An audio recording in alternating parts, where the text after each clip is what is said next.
Hello friends, welcome to my channel. কেমন আছো সবাই? বন্ধু, এই মরশুমে প্রচুর আম পাওয়া যায়, তাই আমের একটা মিষ্টি রেসিপি নিয়ে তোমাদের সাথে আমি হাজির হয়েছি। দেখো বন্ধু, ঘরোয়া পদ্ধতিতে কিভাবে আমি আমের বরফি বানাবো সেই রেসিপিটি আজকে তোমাদের সাথে শেয়ার করব। তো বন্ধু, আমার এই ভিডিওটি যদি তোমাদের ভালো লেগে থাকে অবশ্যই একটা লাইক করে দিও। আমের বরফি বানানোর জন্য দেখো আমি এরকম দুটো আম নিয়েছি। প্রথমে আমি আধ বাটি জলের মধ্যে এটাকে ভিজিয়ে রেখেছি আমের কষগুলো যাতে চলে যায়। তারপরে জল ফেলে দিয়ে আমি আমগুলোকে আস্তে আস্তে খোসা ছাড়িয়ে নেব। দেখো প্রথমে আমি বোটাটা কেটে ফেলে দেবো, তারপরে আস্তে আস্তে খোসা ছাড়িয়ে ছোট ছোট টুকরো টুকরো করে নেব। আমের টুকরোগুলোকে তোমরা তোমাদের ইচ্ছা মতো কাটতে পারো। দেখো কি সুন্দর ছোট ছোট টুকরো করেছি। এরপর এগুলোকে আমি একটা মিক্সিং জারে দিয়ে দেবো আমের পাল্পটাকে মিহি করে পেস্ট করে নেওয়ার জন্যে। একটা প্যান বসিয়ে এর মধ্যে আমি আমের পাল্পটাকে দিয়ে দিলাম। আর দেখো 1 চামচ মতো ঘি আমি এতে দিয়ে দেবো। এবার এটাকে আমি নাড়তে থাকবো আর গ্যাসের ফ্লেমটাকে একদম লোতে রেখে দেবো। খুব আস্তে আস্তে এই আমটাকে আমি শুকোতে থাকবো। দেখো আমি 150 গ্রাম মতো চিনি নিয়ে নিয়েছি। এটাকে তোমরা গুঁড়ো করেও নিতে পারো। 150 থেকে 200 গ্রাম চিনি, তোমাদের আমটা যদি খুব মিষ্টি হয়ে থাকে তাহলে 150 গ্রামেই হয়ে যাবে। এইভাবে আমাকে 10 মিনিট মতো লো ফ্লেমে নাড়াতে হবে।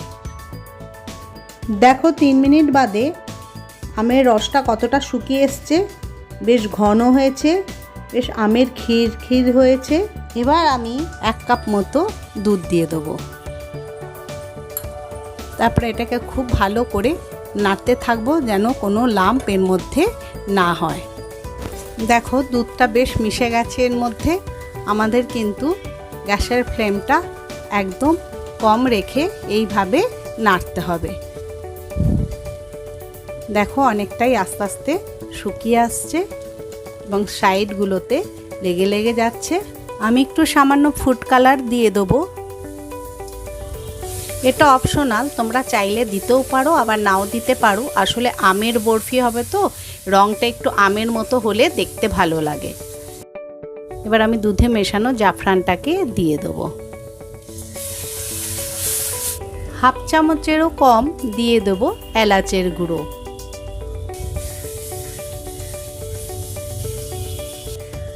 এবার আবার আমি 1 চামচ মতো ঘি দিয়ে দেবো। দেখো বরফি বানানোর জন্য আমের যে গ্রেভিটা রয়েছে সেটা অনেকটাই শুকিয়ে এসছে এবং হাতার সাথে দেখো উঠে উঠে যাচ্ছে। তার মানে বুঝতে হবে আমাদের বরফির জন্যে আমের কাইটা রেডি হয়ে গেছে। দেখো আমি একটু হাতে নিয়ে দেখো গোল করে দেখাচ্ছি, দেখো কি সুন্দর গোল হয়ে যাচ্ছে। তার মানে এবার আমাদের বরফি করার জন্যে আমের কাইটা রেডি হয়ে গেছে। এবার আমি গ্যাসের ফ্লেমটাকে বন্ধ করে দিলাম আর মণ্ডটাকে ঠান্ডা হতে দেবো। বরফির জন্যে আমি একটা ফয়েল পেপার নিয়ে তার উপরে ব্রাশ দিয়ে ঘি ব্রাশ করে দিচ্ছি। দেখো মণ্ডটা অনেকটাই ঠান্ডা হয়ে গেছে এবং বেশ জমাট হয়েছে। এটাকে আমি ফয়েল পেপারের উপর দিয়ে আস্তে আস্তে হাত দিয়ে সমান করে নেব। তারপরে একটা রোলারের ওপর ঘি মাখিয়ে মানে ঘি বা ব্রাশ করে তারপরে রোলার দিয়ে এই মণ্ডটাকে রুটির মতো আস্তে আস্তে বেলে দেবো। দেখো আমার রুটির মতো হয়ে গেছে। এবার আমি কাজু পেস্তা এরকম কিছু ড্রাই ফ্রুট কুচি করে নিয়েছি, এর ওপর আমি ছড়িয়ে দিচ্ছি।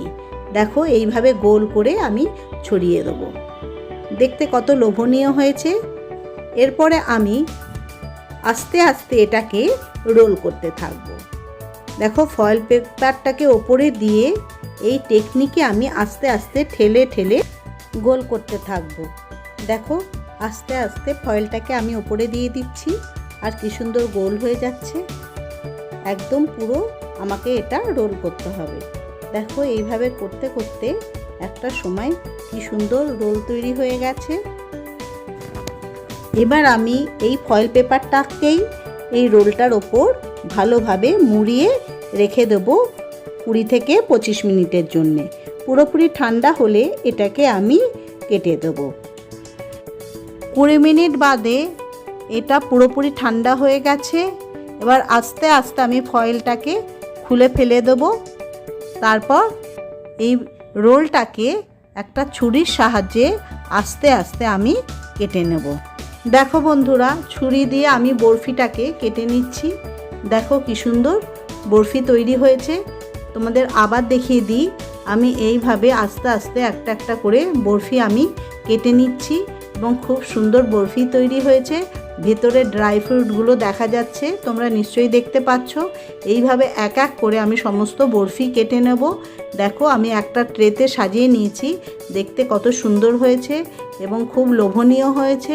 তো বন্ধু, আমার এই ভিডিওটি যদি তোমাদের ভালো লেগে থাকে অবশ্যই একটা লাইক করে দিও।